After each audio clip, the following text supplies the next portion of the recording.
be asked to address you today, to have a chance to be able to listen to you today, and for me to be able to individually meet many of you and listen to you and get to know you, shake your hand, take a photograph, and know that we're in this together, in the common cause, for the common good, the greatest country that's ever graced this planet. A country's defining, decisive moment of truth having arrived right now, at this moment. To be in this fight with each and every single one of you is the honor of my lifetime. I'm very grateful. I want to thank Jefferson County Chairman Dunn for the introduction, for giving you a little bit of my story, history, from the community that I had the pleasure of representing when I was born and raised in El Paso, Texas. I want to thank Dr. Reed for his leadership of ADC going all the way back to 1970.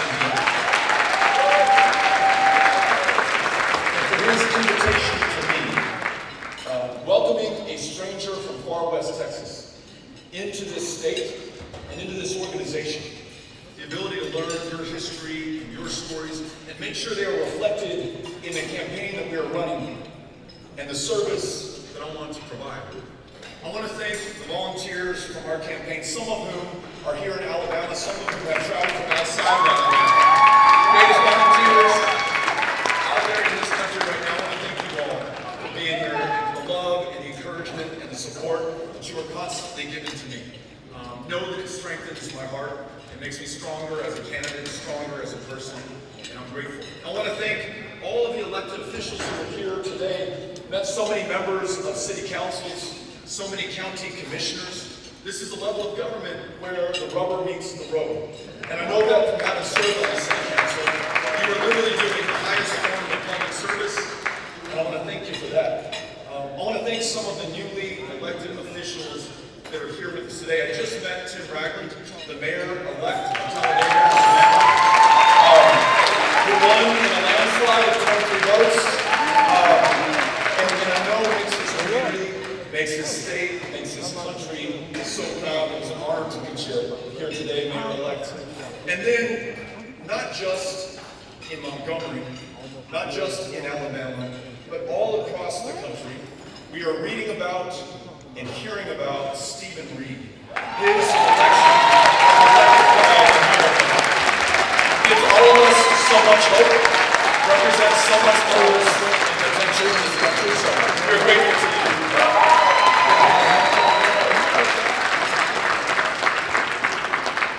And lastly, I want to thank Chairman Worley for her leadership in this state, for making sure that Alabama's voice is heard, not just among the people in this community, in this state, but across the country. And had a really wonderful conversation with you earlier, so thank you for your leadership in this.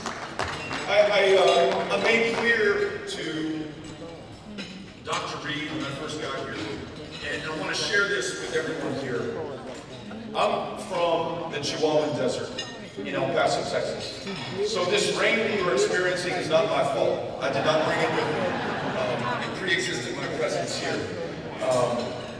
But even despite the rain, what a beautiful community here in Birmingham. What beautiful people. What a high honor for me to be able to address you.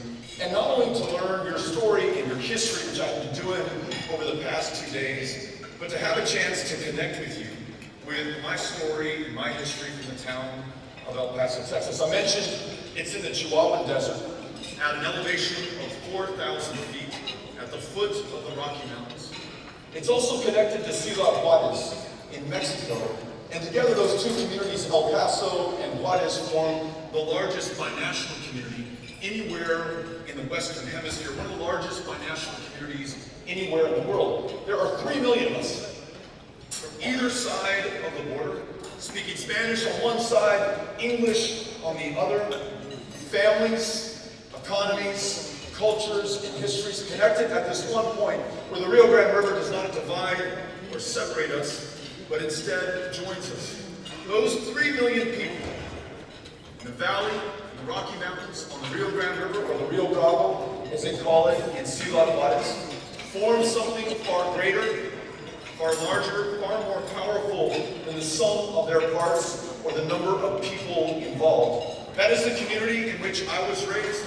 It's a community that Amy and I are raising Ulysses, who's 12, Molly, who's 11, and Henry, who is 8 years old. A community that we are fiercely proud of for reasons that you cannot quantify or enumerate, just the magic of living in that binational community, and ways that I can express that you can measure, that give the lie to the hate and the racism and the rhetoric from this president right now, like this. El Paso, Texas is one of, if not the safest cities in the United States of America, not despite, but because it is a city of immigrants and asylum seekers and refugees from the world over, who have come here to this country to make it their home, to make us all better by their very presence. In El Paso, Texas, though I don't know that it holds a candle to Birmingham or Montgomery, Alabama, or other communities which you come from and represent, has played a critical role in civil rights and human rights of the state of Texas and the country of the United States. I'll give you an example. In 1924, Dr. Lawrence Nixon, who had moved to El Paso, the westernmost county in our state, from Marshall, Texas, in East Texas, because he was a doctor who wanted to practice medicine, and in 1924, he could not practice that in East Texas. He was welcomed in El Paso, where he formed the first chapter of the NAACP in our state, where in 1924, he took his poll tax receipt and went to fire station number 5 to cast his ballot as an American, as a citizen, as a man, and was denied entry to the ballot box based on the color of his skin. The state of Texas and the Democratic Party within it had decided that it would be an all-white primary that year, and every year going forward, if there was anything that they could do about it. So Dr. Nixon took his case, not just to the federal bench in West Texas, but all the way up to the Supreme Court. Not once, but twice. And not only over the course of that first year in 1924, but for the next 20 years. That second Supreme Court decision, 1944, finally opening up the all-white Democratic primary in Texas to Dr. Nixon and to other African Americans in that state. Starting out of El Paso, Texas, 10 years later, Thelma White, 18 years old, young woman, graduates from Douglas High School. The only high school she could attend in El Paso, Texas, because as a black woman, this was the only choice that she had. Graduates as the valedictorian of that high school. Seeks to enroll at Texas Western College, and again is denied entry based on the color of her skin. Perhaps taking the inspiration of Dr. Lawrence Nixon, she takes her case to the courts, enlisting the help of a little-known attorney named Thurgood Marshall. And they take that case to the federal bench, and through her courage, her persistence, and the strength that she had in the face of fear and intolerance, not only did she integrate Texas Western College, but she integrated all of higher learning and higher education throughout the state of Texas. El Paso was also the first city in the former Confederacy to desegregate its places of public accommodation. And after that happened in 1962, and after President John Fitzgerald Kennedy looked to El Paso as the inspiration for the rest of the country, we were able to begin to recruit one of the greatest basketball teams that you've ever seen in American history. You may or may not know the name James Bad News Barnes, but he was the #1 NBA draft pick in 1964, going to the New York Knicks, and he played at Texas Western College. Because Dr. Lawrence Nixon, because Thelma White, because Thurgood Marshall made El Paso a community that welcomed talent and genius like Bad News Barnes from wherever it came and whoever it was to our city to perform, to reveal their genius, and to show the power of this country when everyone is welcomed to participate. Following that lead, Coach Don Haskins at Texas Western College in 1966 at the men's NCAA championship game in Maryland against the University of Kentucky starts for the first time in intercollegiate athletics an all-black starting five. And that Cinderella team of all Cinderella teams defeats Kentucky on that court, wins the national championship, and fully integrates intercollegiate athletics forever after. All of that, starting with people who have the courage of their convictions, the persistence to stand up against the obstacles that are in their way, doing the right thing while they still have time to do the right thing. And if ever there were a moment that we needed to learn and heed this lesson for America, it is now at this time. Because we have a president who, speaking of fear, only knows how to operate in this gear. A fabricated, fake fear that he wants us to feel about one another. A president who promised as a candidate to ban all Muslims, all people of one religion, from the shores of a country that is comprised of people from the planet over, every walk of life, every tradition of faith. A president who called Mexican immigrants rapists and criminals, called asylum seekers animals and predators, invasions and infestations. Asked for women of color, duly elected by their constituents to the United States Congress, to go back to their country, and described members of the Klan and neo-Nazis as very fine people to the rest of this country. That fear that he wants us to feel about one another, based on the way we look, the way we pray, and the way we love, or where we are from on this great planet, is something that we must stand up against and reject, because it does not only offend our sensibilities, if we allow it to, it will forever change this country. We have seen in the last 3 years hate crimes in America on the rise, each and every single one of them. The day after President Trump signs an executive order seeking to ban Muslim travel to the United States, the mosque in Victoria, Texas, is burned to the ground. After ceaselessly warning of these invasions and caravans and immigrants and asylum seekers coming to this country to get us, though they commit crimes at a far lower rate than anyone born in this country. A gunman on August 3rd drove 600 miles from Allen, Texas with an AK-47 to my hometown of El Paso, went into a Walmart after posting a manifesto repeating the president's warnings of invasions and infestations, and began to open fire on his fellow human beings, on the people of my community, grievously injuring dozens and killing 22 people in under 3 minutes.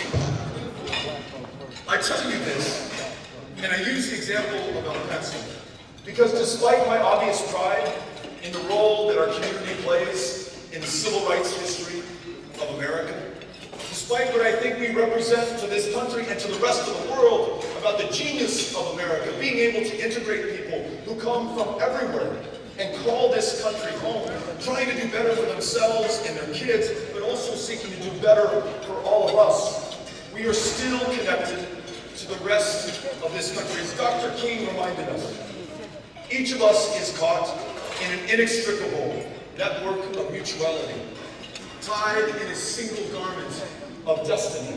This country, though we may not be in El Paso, Texas, is still racist at its foundation, at its core, and throughout this system. This country, though El Paso is one of the safest cities in America, is still inherently violent. 40,000 gun deaths just last year in America. No other country in the world comes even close to this kind of carnage. So though that may not have been our experience in El Paso over the years that I was growing up, or the years that I've been raising my children, that is the experience of America, and we are still connected to this country. And that experience is going to find us sooner or later. And on August 3rd, it did. That is the cost and the consequence, not just of Donald Trump, but this false, fabricated, fake fear that he wants us to feel about one another. And we must reject it. We must also acknowledge a second kind of fear that is very real for our fellow Americans. The fear that so many Hispanics in this country feel after the shootings in El Paso. So many feel like they are walking with a target on their back right now because that gunman, after he was arrested by police, said, "I came to kill Mexicans." The fear that so many black women and black men feel in the United States of America today, having met the night before last, Ashley and Amber Carr, whose sister Tay Jefferson was shot in Fort Worth, Texas, in her own home by a white police officer. And those two sisters told me, Tay was not out. She was not at a friend's house. She wasn't doing anything dangerous or violent or threatening. In fact, she was in the one place that should be safe and secure and a refuge for any person, the bedroom of her own home. And that is where she was killed. And she was killed in the same community where last year we lost the life of Bolton John, a black man, innocently sitting on his couch watching TV, when in walked a white police officer who shot him dead in his living room. So that is a very real fear that far too many of our fellow Americans feel right now when those who are sworn to serve and to protect use that force against those who have no defense even in their own homes. That is a real fear that we must stand up against. Those in this country who cannot see a doctor or a mental health care provider, in states like mine, the largest provider of mental health care services is the county jail system. The largest inpatient provider is the Harris County Jail in a state of 28 million people. There are those with schizophrenia, bipolar disorder, and clinical depression who literally get arrested on purpose to go to the one place they are guaranteed the care that they need to be able to make it and to survive. If you had a mental illness in Texas and maybe in Alabama and through so much of the United States, that's a very real fear that you feel if you do not have the coverage or the insurance or the ability to see a provider who will save your life. We must stand up against that fear as well. And in an economy where far too many are working 2 or 3 jobs just to make ends meet, including school teachers who have the most important job in front of them, working 2 and 3 jobs just to make ends meet. The fear that you are but one paycheck away from financial disaster or bankruptcy, or an inability to pay the rent or meet the mortgage note or put food on the table or take care of your kids. In a state where the minimum wage is $7.25 an hour, no one working full-time, no one working double-time at that wage can make ends meet. It's a very real fear that people feel in what is supposed to be the world's greatest economy. We must stand up against that fear as well.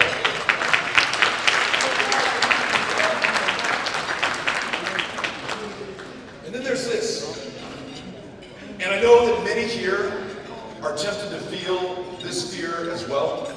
The fact that we have the greatest set of challenges before us, those that I've described, or challenges like climate change, which if it continues unabated, will consume the very communities in which we live, will undermine the ability to support human life on this planet, and the scientists tell us there are only 10 years left within which to act to make sure that we free ourselves from a dependence on fossil fuels, fully embrace the renewable energy technologies and the high-skill, high-wage jobs that come along with that. There is this fear that we will miss this moment, the last best hope of planet Earth right here in the United States, and that we will squander this opportunity through the division, polarization, and the forces that drive us apart in our very country right now, and that we will not be up to this moment. I think that is a very real fear, and we must be guarded against it. And then be ready to take on this, the last and most pernicious kind of fear of all. And that is when the solutions are right in front of us. We know what the right thing is to do, but we're afraid of the polls, of the convention, conventional wisdom, of the politics of the moment, of our prospects in the next election. And so to that kind of fear, we must be unafraid to believe in ourselves, to believe in one another, to believe in these elected officials who are putting their lives and their careers and their reputations on the line and at stake right now. We must be fearless in making sure that to every one of these challenges, we do the right thing. When it comes to healthcare, universal, guaranteed, high-quality care for every child, every woman, every man in America, without regard to cost, fortune, or luck, it is a human right upon which every single one of us should be able to depend. When it comes to this foundational racism in America, it teaches us that the foundation of this country is not the 4th of July, 1776, but the 20th of August, 1619. The first time someone was brought here in bondage to build the wealth and the success and the greatness of America. It is no longer enough to declare yourself not racist. Every single one of us must commit to being anti-racist in America. For those who have come from other countries and labor in some of the toughest jobs that we have in America today, more than 10 million who do not have status in this country. And that status used as leverage against them in the workplace, in their lives, in their communities, a constant fear that they live under. We must commit ourselves in Alabama and in Texas and the United States to rewrite our country's immigration laws in our own image. To look like this room, to look like this community, to look like this country, without being defensive or apologizing or being back on the back foot, but charging forward, doing the right thing, because it's the right thing to do, and this is the right moment in which to do it. I tell you what, being fearless about bringing our fellow Americans in to the future of this country is not only the right thing to do, I believe it is the only way to win the elections that are in front of us. I'll give you the example of Texas, a state that last elected a Democrat to the United States Senate in 1988, a state of 28 million that last elected a statewide Democrat to any position in 1994, a state that had ranked 50th in voter turnout, not because we love our democracy any less than you do here in Alabama or any other state in the Union, but we were 50th in voter turnout because we were literally drawn that way. Based on your race, your country of national origin, you were drawn out of a congressional district to diminish the power of your vote or the likelihood that you would vote at all in that state. But what we did in 2018, we went to every single one of the 254 counties of Texas. It did not matter how big and blue, we showed up to listen to your story, to make sure that you were not taken for granted. It did not matter how small or rural or red, we showed up there as well to make sure that we did not write you off or count you out. We went to not just the reddest counties in Texas, but the reddest counties on planet Earth that you can see glowing red from outer space as you orbit the planet. But we went there to make sure that everyone in Texas understood that they were worthy of our respect, of being heard, of being fought for, of being served. And we had no prospect of doing that if we did not show up first and listen to their story and include that in the story of our campaign. And at the end of the day, as Chairman Dunn said earlier, not only did we win more votes than any Democrat had won in the history of the state, not only did we win independence for the first time since 1994, not only did we win nearly 500,000 Republicans, not only did young voter turnout increase 500% over the last midterm election, but at the end of the day, we elected 2 new Democratic members to the House of Representatives, helping to flip the larger chamber. We helped to elect 17 African American women to judicial positions in Harris County, the city of Houston, literally changing the face of criminal justice in the most diverse city America. And I was saying this to Chairman Worley. For the first time since 1976, the 38 electoral college votes in Texas are up for grabs. There's a reason that night before last, Donald Trump came to Texas. That should be a state that he, as a Republican president, can take for granted. But today, because of everyone who stood up to be counted, everybody who turned out, everyone who defied the racism and the gerrymandering that we have in our state, defied the fact that we need a new Voting Rights Act and still do not have it, that state is now in play. That state and those 38 electoral college votes will put Donald Trump away now and forever going forward. That state will forever change the electoral landscape of the United States of America. And this state,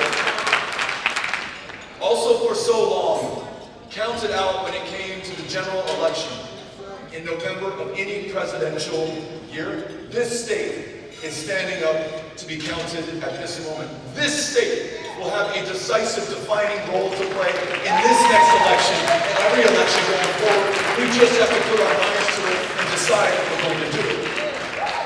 I leave you with these words from one of the great Democratic presidents who preceded us. The last of those 254 counties that I visited was Cook County. Gainesville is the county seat. And in Gainesville, there is this beautiful, historic Santa Fe train depot. That's where I was going to make my address, answer questions from those who came out, rally the troops in that community to make sure that we could take on this impossible task. But just before I'm about to take the stage, a gentleman pulls me aside. He says, "Beto, I want you to know that in 1944, just outside of this train station, an entire division of young men trained, prepared themselves to go into battle in World War II. And every single one of them, we don't know if they were Republicans or Democrats or independents. They were just Americans first, and that's all that mattered at that moment. They boarded those trains in that train station in Gainesville. Trains that would take them to the East Coast, to ships that were waiting for them, would take them across the Atlantic to England, where there they would board transports that would take them across the English Channel. And on the 6th of June, that same year, 1944, that entire division would land in Normandy. So many of them willing to sacrifice their lives, so many having sacrificed their lives right there for this country. And that gentleman who told me that story said, "I want you to remember that each and every single one of us alive today are the heirs of their service and their sacrifice, and we must be worthy of it." And then he said, by the way, 4 years later, in 1948, Harry Truman, running against the odds and the polls on a whistle-stop tour of America, and in Gainesville, this will be the last stop in the state of Texas. He gives an address at the same stage that you're about to stand on. And one of the things that President Truman told us as a country, and it could not be more true than it is today, it could not be more true anywhere in this country than it is in this room. He said, "America was not built on fear.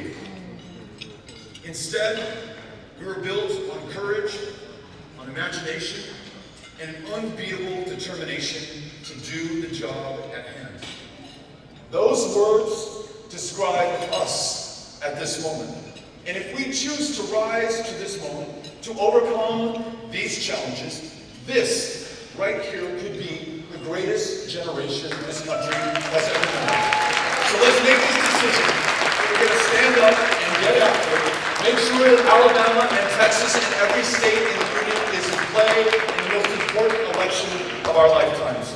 It is an honor to be with you here today. Les agradezco. Gracias. Thank you for having me.